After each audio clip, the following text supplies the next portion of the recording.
Bismillahirrahmanirrahim. Assalamualaikum warahmatullahi wabarakatuh. Salam sejahtera bagi kita semua. Pertama-tama saya ingin mengucapkan terima kasih kepada dosen pembimbing yang terhormat Ibu Sri Hastuti SEMSI dan yang terhormat kedua dosen penelaah.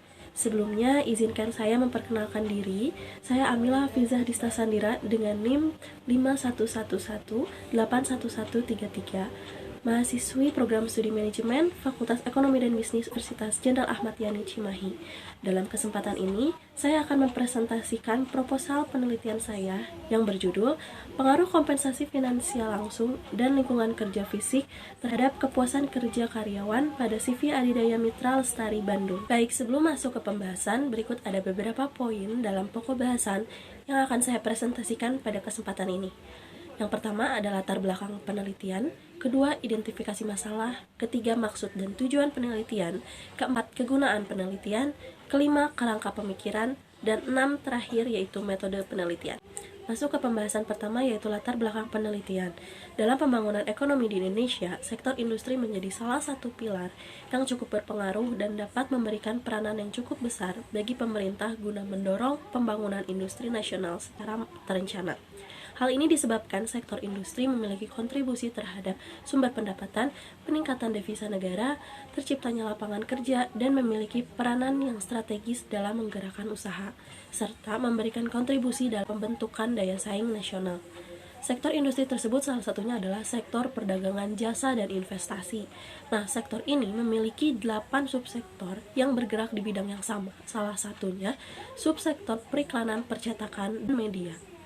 Nah, subsektor periklanan, percetakan, dan media ini sebagai industri jasa yang mengemas bentuk komunikasi suatu produk jasa, ide atau suatu bentuk promosi, ada pula informasi mengenai layanan masyarakat, individu, atau organisasi. Salah satu perusahaan yang termasuk ke dalam subsektor periklanan, percetakan, dan media ialah CV Adidaya Mitra Lestari. Karena kegiatan operasional perusahaan ini berfokus pada menghasilkan kebutuhan periklanan seperti spanduk, brosur, stiker, papan toko, dan lain sebagainya. Nah, dalam 15 tahun perkembangannya, CV Adidaya Mitra Lestari ini tidak lepas dari peran para karyawannya yang ikut berkontribusi dalam mewujudkan tujuan perusahaan dan mencapai visi dan misi dari perusahaan ini. Dalam upaya mewujudkan tujuan tersebut, serta mengingatnya karyawan merupakan sumber daya yang perlu diatur dan dikelola agar karyawan dapat mencapai tingkat kepuasan kerja yang tinggi, sehingga kinerjanya dapat berfungsi secara optimal. Kepuasan kerja merupakan faktor penting untuk mendapatkan hasil yang optimal bagi seorang karyawan.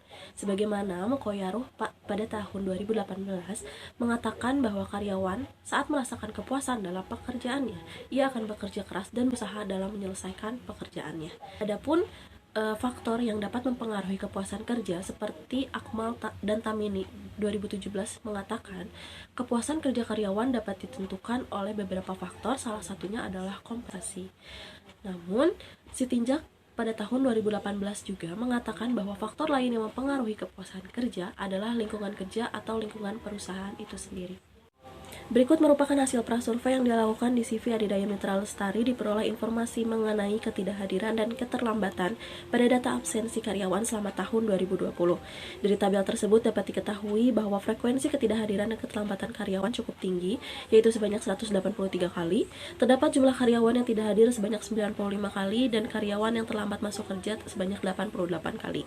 Hal ini dapat diindikasikan bahwa adanya rasa ketidakpuasan karyawan dalam bekerja. Mengapa demikian? Mendasar sebagaimana Sandi tahun 2019 mengatakan bahwa tingginya angka absensi dan jumlah keluarnya karyawan dapat menjadi indikasi adanya rasa ketidakpuasan pada karyawan, sehingga keadaan yang terjadi di CV Adidaya Mitra Lestari ini perlu menjadi perhatian sebab dapat kemungkinan ketidakhadiran karyawan tersebut menunjukkan bahwa adanya ketidakpuasan yang dialami oleh karyawan saat bekerja. Selanjutnya terdapat hasil prasurvei. Diperoleh data peningkatan keluar masuknya beberapa karyawan atau labor turnover di 3 tahun terakhir, yaitu tahun 2018 sampai 2020. Sebagaimana dijelaskan dalam tabel, terdapat jumlah karyawan yang keluar dari perusahaan cukup tinggi. Berdasarkan wawancara yang dilakukan dengan general manager, dijelaskan bahwa alasan karyawan keluar selain PHK dan pensiun, beberapa karyawan memiliki alasan pribadi, yaitu lebih memilih pindah ke pekerjaan lain karena mereka menganggap bahwa pemberian kompensasi yang diterima belum bisa mencukupi kebutuhan hidup, serta sistem pemberian kompensasi yang tidak layak menurut persepsi karyawan. Maka dengan adanya fenomena tersebut dapat diindikasikan bahwa adanya kemungkinan permasalahan pada pemberian kompensasi yang dialami oleh karyawan, sehingga dapat menimbulkan rasa ketidakpuasan dalam bekerja, sehingga karyawan memilih pekerjaan lain yang dianggap lebih sesuai dengan yang mereka harapkan. Selanjutnya, terdapat hasil prasurvei yang telah dilakukan dengan melakukan observasi pada lingkungan kerja fisik CV Adidaya Mitra Lestari Bandung. Dapat dilihat dalam gambar yang pertama, terdapat kondisi ruang kerja dan ruang produksi yang minim penerangan, arsitektur kantor yang sudah rapuh, dan kurangnya kebersihan dan kerapihan, serta yang kedua, tidak tersedianya ruang musola yang layak dan nyaman, serta kurangnya penerangan dan kebersihan pada toilet di lingkungan CV Adidaya Mitra Lestari. Berdasarkan hasil wawancara dengan General Manager, perusahaan seringkali mendapatkan keluhan mengenai kurang lancarnya sirkulasi udara, kelembapan di ruang kerja, serta keluhan mengenai beberapa fasilitas kantor yang lain.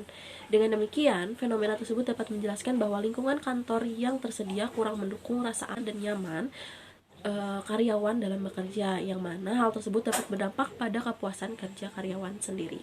Selanjutnya, berdasarkan uraian latar belakang penelitian tersebut, maka peneliti mengidentifikasi masalah sebagai berikut. Yang pertama, bagaimana tanggapan responden terhadap kompensasi finansial langsung pada karyawan CV Adidaya Mitra Lestari Bandung. Kedua, bagaimana tanggapan responden terhadap lingkungan kerja fisik pada CV Adidaya Mitra Lestari Bandung. Ketiga, bagaimana kepuasan kerja karyawan pada CV Adidaya Mitra Lestari Bandung. Dan keempat, bagaimana pengaruh kompensasi finansial langsung dan lingkungan kerja fisik terhadap kepuasan kerja karyawan secara parsial dan simultan pada CV Adidaya Mitra Lestari Bandung. Setelah menentukan identifikasi masalah yang sudah dipaparkan, selanjutnya terdapat maksud dan tujuan dari penelitian ini. Adapun maksud penelitian ini ialah untuk mengumpulkan data dan informasi yang berkaitan dengan kompensasi finansial langsung dan lingkungan kerja fisik terhadap kepuasan kerja karyawan pada CV Adidaya Mitra Lestari Bandung. Sedangkan tujuannya yaitu yang pertama, untuk mengetahui tanggapan responden mengenai kompensasi finansial langsung pada karyawan CV Adidaya Mitra Lestari. Kedua, untuk mengetahui tanggapan responden mengenai lingkungan kerja fisik pada CV Adidaya Mitra Lestari Bandung. Ketiga, untuk mengetahui kepuasan kerja karyawan pada CV Adidaya Mitra Lestari Bandung. Dan terakhir, keempat, untuk mengetahui pengaruh kompensasi finansial langsung dan lingkungan kerja fisik terhadap kepuasan kerja karyawan secara parsial dan simultan pada karyawan CV Adidaya Mitra Lestari Bandung. Selanjutnya, terdapat dua kegunaan pada penelitian ini, yaitu kegunaan teoritis dan kegunaan praktis. Adapun kegunaan teoritis pada penelitian ini yaitu hasil dari penelitian ini diharapkan dapat bermanfaat dalam pengembangan pengetahuan ilmu manajemen sumber daya manusia, khususnya mengenai kompensasi finansial langsung dan lingkungan kerja fisik serta kepuasan kerja karyawan. Yang kedua, kegunaan praktis dari penelitian ini, hasil dari penelitian ini diharapkan dapat menjadi masukan dan pertimbangan yang bermanfaat dalam pemberian kompensasi finansial langsung serta keadaan lingkungan kerja fisik pada CV Adidaya Mitra Lestari Bandung dalam upaya meningkatkan kepuasan kerja karyawan. Yang masuk ke pembahasan berikutnya yaitu kerangka pemikiran mengenai kompensasi finansial langsung.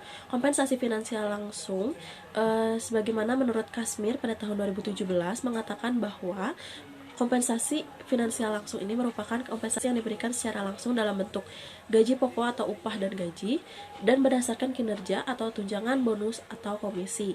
Adapun Larasati pada tahun 2018 mengatakan bahwa kompensasi finansial langsung merupakan penghargaan yang disebut gaji atau upah yang dibayar tetap berdasarkan tenggang waktu yang ditentukan sebagai harga untuk jasa-jasa yang telah diberikan seseorang kepada orang lain.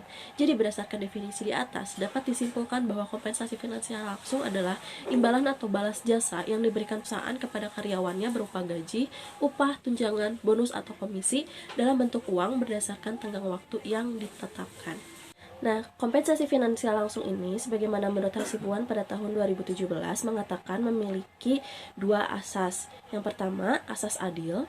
Asas adil dalam hal ini mengatur besarnya pemberian kompensasi yang dibayarkan kepada setiap karyawan harus disesuaikan dengan jenis pekerjaan, tanggung jawab, prestasi kerja, masa kerja, jabatan pekerjaan, dan sesuai dengan persyaratan konsistensi internal yang berlaku. Yang kedua, ada asas layak.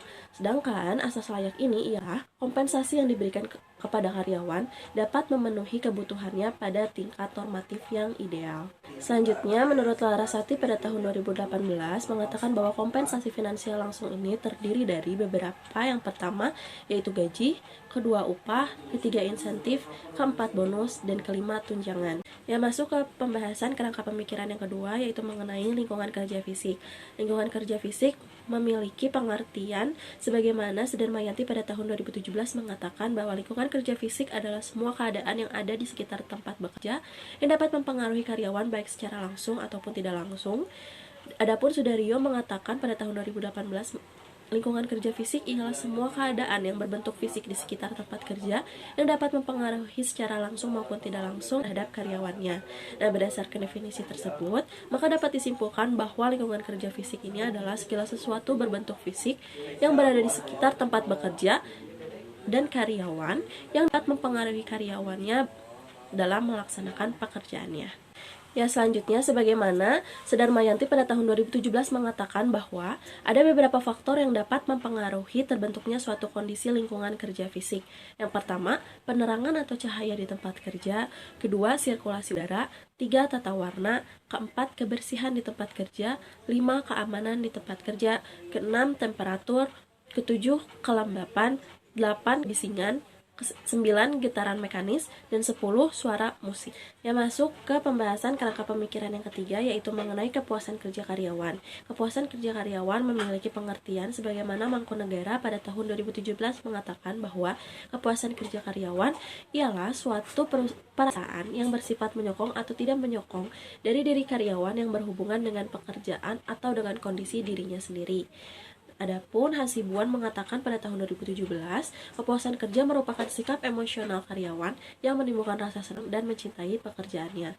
Maka dari itu, berdasarkan definisi tersebut, maka dapat disimpulkan bahwa kepuasan kerja merupakan perasaan menyenangkan dari karyawan terhadap pekerjaan yang dilakukannya. Selanjutnya, menurut Mangkunegara pada tahun 2017 mengatakan bahwa terdapat beberapa indikator yang berhubungan dengan kepuasan kerja, antara lain yang pertama perputaran karyawan atau turnover, kedua tingkat absensi atau ketidakhadiran karyawan, ketiga umur, keempat tingkat pekerjaan, dan kelima ukuran organisasi perusahaan. Selanjutnya dalam mendukung hipotesis pada penelitian ini yang mengacu pada penelitian terdahulu, untuk mendukung hipotesis pertama menurut penelitian Listiarini pada tahun 2018 memaparkan bahwa perwujudan dari pemberian kompensasi yang sesuai dengan kinerja merupakan salah satu ukuran dari kepuasan kerja yang optimal. Untuk hipotesis kedua, sebagaimana menurut Sitinjak pada tahun 2018 mengatakan bahwa perusahaan perlu memberikan kepuasan kerja kepada karyawan, salah satunya yaitu memberikan lingkungan kerja yang aman, nyaman, dan menyenangkan. Kepuasan kerja karyawan dapat muncul sebagai akibat dari situasi dan lingkungan kerja di dalam perusahaan. Nah, sedangkan untuk hipotesis ketiga, menurut penelitian Atmaja dan Mariatni pada tahun 2019 mengatakan bahwa kompensasi finansial dan lingkungan kerja fisik merupakan faktor yang dapat mempengaruhi kepuasan kerja pada karyawan. Jika kompensasi diberikan secara adil dan layak, serta organisasi atau perusahaan menyediakan lingkungan kerja yang aman dan nyaman, maka akan terwujud suasana kerja yang sehat di lingkungan perusahaan, sehingga karyawan akan dapat meningkatkan prestasi kerja dan kepuasan kerjanya. Ya, maka berdasarkan teori ahli dan penelitian terdahulu, maka dapat disimpulkan bahwa paradigma pada penelitian ini ialah sebagaimana yang tertera pada gambar. Nah, dengan demikian, berdasarkan paradigma penelitian tersebut, maka hipotesis yang dapat dijadikan sebagai dasar penelitian yang akan dilakukan, yaitu yang pertama, kompensasi finansial langsung berpengaruh positif terhadap kepuasan kerja karyawan pada CV Adidaya Mitra Lestari Bandung. Yang kedua, lingkungan kerja fisik berpengaruh positif terhadap kepuasan kerja karyawan pada CV Adidaya Mitra Lestari Bandung. Dan yang ketiga, kompensasi finansial langsung dan lingkungan kerja fisik berpengaruh terhadap kepuasan kerja karyawan pada CV Adidaya Mitra Lestari Bandung. Nah, berikut masuk ke pembahasan mengenai metodologi penelitian. Yang pertama, mengenai operasionalisasi variabel. Tabel operasionalisasi ini berisikan mengenai pengertian dari masing-masing variabel, lalu ada subvariabel, indikator, dan skala ukur. Nah, berikut yang pertama ini ialah tabel operasionalisasi variabel untuk variabel X1, yaitu kompensasi finansial langsung. Selanjutnya, tabel operasionalisasi variabel yang kedua guna variabel X2, yaitu lingkungan kerja fisik. Lalu ada tabel operasionalisasi yang ketiga yang terakhir yaitu guna variabel Y, yaitu kepuasan kerja karyawan. Yang masuk ke pembahasan metodologi penelitian selanjutnya, yang pertama, metode penelitian ini bersifat kuantitatif. Teknik pengumpulan data yang dilakukan ini menggunakan penelitian kepustakaan dan lapangan. Adapun penelitian lapangan ini terdiri dari wawancara, kuesioner, observasi, dan dokumentasi. Selanjutnya, teknik penentuan responden pada penelitian ini yaitu populasi yang sesuai dengan karakteristik populasi sebanyak 89 orang, yaitu seluruh karyawan tetap Si Adidaya Mitra Lestari Bandung yang berstatus sebagai tenaga kerja langsung. Nah, selanjutnya adapun pengambilan sampel yang dilakukan pada penelitian ini menggunakan simple random sampling. Selanjutnya, teknik pengumpulan data pada penelitian ini yaitu menggunakan semantik diferensial yang menghasilkan data interval. Selanjutnya ada teknik pengujian alat ukur pada penelitian ini menggunakan uji validitas dan uji reliabilitas. Selanjutnya adapun metode pengolahan data pada penelitian ini yang pertama yaitu menggunakan editing, kedua coding, ketiga tabulasi, keempat verifikasi. Selanjutnya metode analisis pada penelitian ini yang pertama menggunakan metode deskriptif guna identifikasi masalah nomor 1, 2, dan 3 serta metode asosiatif guna identifikasi masalah nomor 4. Yang terakhir, pengujian hipotesis pada penelitian ini menggunakan uji parsial atau uji T serta uji simultan atau uji F. Ya baik, kita masuk ke pembahasan terakhir yaitu lokasi dan waktu penelitian. Nah, berikut yaitu lokasi penelitian yang bertepatan di perusahaan CV Adidaya Mitra Lestari Bandung. Dan adapun waktu penelitian. Penelitian ini diawali dengan studi kepustakaan yang dimulai pada awal bulan Oktober tahun 2021 yang insya Allah akan selesai pada bulan Februari tahun 2022. Baik, kita sudah berada di penutupan presentasi proposal penelitian saya. Setelah beberapa pembahasan yang sudah saya paparkan tadi, semoga dapat dimengerti dan dipahami. Saya selaku penulis menyadari dan mohon maaf karena masih banyak kurangan dalam penulisan proposal penelitian ini, baik yang disampaikan atau yang ditampilkan. Terima kasih banyak. Wassalamualaikum warahmatullahi wabarakatuh.